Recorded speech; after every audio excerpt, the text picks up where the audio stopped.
हर साल की तरह अमरपुर की भी यही कहानी है। इस बार भी इस गांव में एक बड़े मेले का आयोजन किया गया।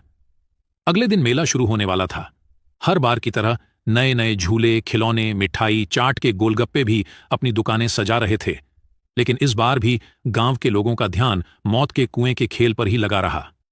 इस खेल के प्रवर्तकों ने भी कोई कसर नहीं छोड़ी थी। चमन रिक्शे पर माइक लेकर अनाउंस कर रहा था, आ गया, आ गया। फिर एक बार सबका दिल जीतने वाला खेल आपके गांव में फिर आ गया है। अगर देर की तो समस्या गंभीर होगी, क्योंकि सारे खेल बिक जाएंगे तो टिकट नहीं मिलेगी। गांव में हर कोई जल्द से जल्द टिकट खरीदना चाहता था और खेल का पहला शो देखना चाहता था। अगले दिन खेल का पहला शो था, लेकिन उसी रात गांव में एक अजीब घटना घटी। जहां मौत का कुआं दिखाने की तैयारी की जा रही थी, तभी अचानक आधी रात के बाद वहां से मोटरसाइकिल की आवाज आने लग जाती है।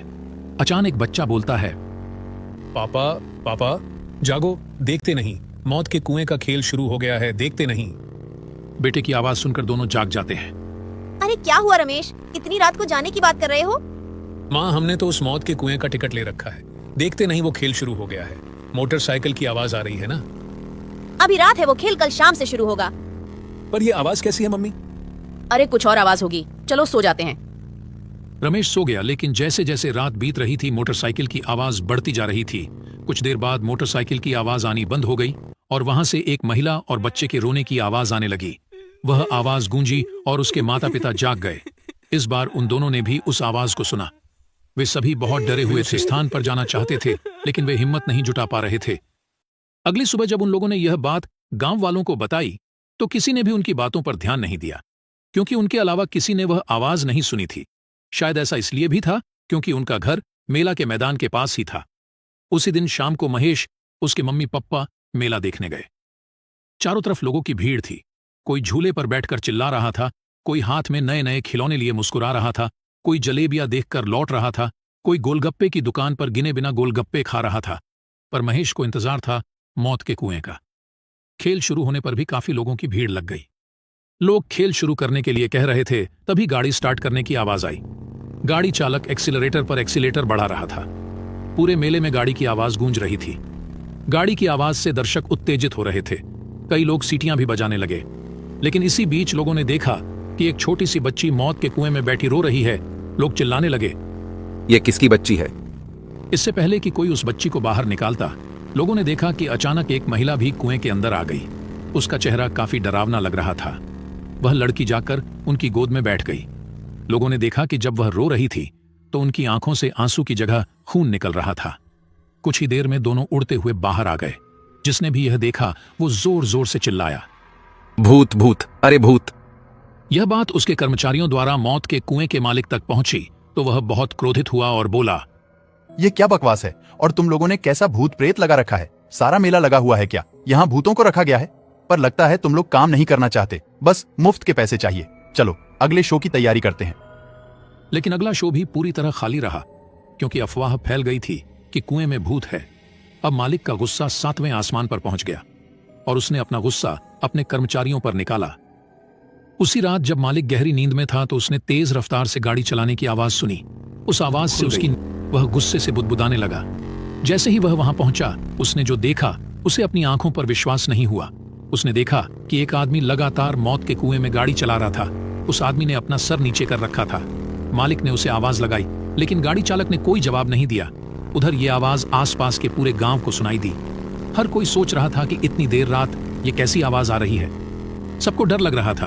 फिर भी कुछ लोग हिम्मत करके गांव में एक जगह जमा हुए। मेरी बात सुनो, हम सबको सरपंच के पास जाना चाहिए। सरपंच को लेकर मेले के मैदान में जाना चाहिए। राहुल की बात तो सही है, वैसा ही करना होगा। लोग सरपंच के घर जाने लगे। सरपंच के घर के पास सारे लोग पहुंच गए। एक ने सरपंच को आवाज लगाई, सरपंच जी, अरे सरपंच जी। सरपंच बाहर आते हैं। अरे क्या हुआ? सारी बात सरपंच को बताते हैं। फिर सरपंच और सारे लोग मेले की तरफ निकलते हैं। साथ में रमेश और उसके पप्पा भी थे। सरपंच के साथ मेले में पहुंचे। वहां भी उन्होंने वही नजारा देखा जो मौत के कुएं का मालिक देख रहा था। वह आदमी अभी भी लगातार गाड़ी चला रहा था। तभी अचानक से वही महिला और बच्चा वहां आ गया। सारे गांव वाले उस महिला और लड़की को ध्यान से देख रहे थे। तभी गाड़ी सवार युवक के शरीर सिर से खून निकलने लगा। उसके खून से मौत के कुएं की पूरी दीवार लाल हो गई थी। कुछ देर बाद महिला और बच्चा इसी तरह अब सभी ग्रामीणों की हालत खराब हो गई है। कोई नहीं समझ पा रहा था कि ये कौन लोग हैं। तभी मौत के कुएं का मालिक फिर चिल्लाया। सुन नहीं रहे हो? कौन हो? लोगों को क्यों डरा रहे हो? मेरे खेल को बदनाम क्यों कर रहे हो? जल्दी यहां से भागो। मालिक की बात सुनकर गाड़ी सवार सर उठाता है। उसे देखकर मालिक की आवाज लड़खड़ाने लगती है। पेंट भी गीली होने लगती है। अरे जानते हो ये कौन है? तभी गाड़ी सवार गाड़ी रोकता है और कहता है, क्यों बॉस, आप बताएंगे या मैं उन्हें बताऊंगा? क्या बताऊं? मुझे कुछ नहीं पता। फिर विक्रम ने बताना शुरू किया। गांव वालों, मैं ये दुष्ट आदमी हूं। मेरे सीने में कलेजा नहीं है। मैं तो जानवर हूं। विक्रम है मेरा नाम। मैं पिछले साल तक इसके साथ काम करता था। आप जानते हैं कि मौत के कुएं में गाड़ी चलाना हर दिन मौत को गले लगाने जैसा है। मैं हर दिन अपनी और अपने परिवार की जान जोखिम में डालकर गाड़ी चलाता था, लेकिन उस दिन शायद मेरा दिन खराब चल रहा था। किसी और गांव में मेला लग रहा था। मैं अपना खेल दिखा रहा था कि अचानक गाड़ी की टक्कर हो गई और मेरा सर कुएं की दीवार से जा टकराया। खून लगातार बहता रहा और मैं बेहोश हो गया और फिर मेरी मौत हो गई। तो मैं मेरी शक्ल का भूत बन गया। मौत के बाद मेरी पत्नी और मेरी नन्ही बेटी के सामने जीवन बेहद मुश्किल हो गया था। एक दिन वह मालिक के पास गया और कुछ पैसे मांगे, लेकिन उसने मदद नहीं की और दोनों परेशान होकर बाहर चले गए। मेरी पत्नी ने दूसरी जगह काम करने की कोशिश की, लेकिन कोई काम नहीं मिला। लोग उसको कोई काम नहीं दे रहे थे। इधर उधर भटकते ही रह गए। खाने पीने की कोई चीज उनके पास नहीं थी। कई दिन भूखे प्यासे सड़क पर भटकते रहे और फिर दोनों की भी भूख से मौत हो गई। तुम गांव के लोग ही बताओ कि मेरा और मेरे परिवार का क्या कसूर था जिसकी सजा हमें मिली? अरे हम तो कलाकार हैं, यही तो रोजी रोटी है। पर कल कोई हादसा हो जाए तो मालिक हमें मरने के लिए छोड़ देता है। हम तो जिंदगी भर आपके सुख मनोरंजन के लिए काम करते हैं, और बदले में हमें क्या मिलता है? विक्रम की बात सुनकर सारे गांव वालों ने मालिक को मारने के लिए घेर लिया। तभी मालिक चिल्लाया, अरे छोड़ो, मुझसे गलती हो गई, मुझे माफ कर दो। हम आपको एक ही शर्त पर छोड़ेंगे कि आप यहां काम करने वाले लोगों को गारंटी देंगे कि अगर उन्हें कुछ हो गया तो आप उस परिवार को बेसहारा नहीं छोड़ेंगे। सारा खर्च उठाएंगे ताकि इनके परिवार को किसी तरह की कोई तकलीफ ना पड़े। अरे आजकल तो बीमा होता है, इन सब का बीमा क्यों नहीं करवाते? सरपंच जी, आज से ही इन सब का बीमा बनवा दूंगा और इनके परिवार की मदद भी करूंगा। उसके बाद सारे लोग मालिक को छोड़ देते हैं। सारे लोग मेले में घूमने लगते हैं। जीवित रहते हुए विक्रम अपने और अपने परिवार के लिए कुछ नहीं कर सके, लेकिन उनकी मृत्यु के बाद उन्होंने अपने साथियों का भविष्य सुरक्षित कर लिया। मेले में काम करने वाले लोग विक्रम का शुक्रिया अदा करते हैं और सरपंच का भी शुक्रिया अदा करते हैं।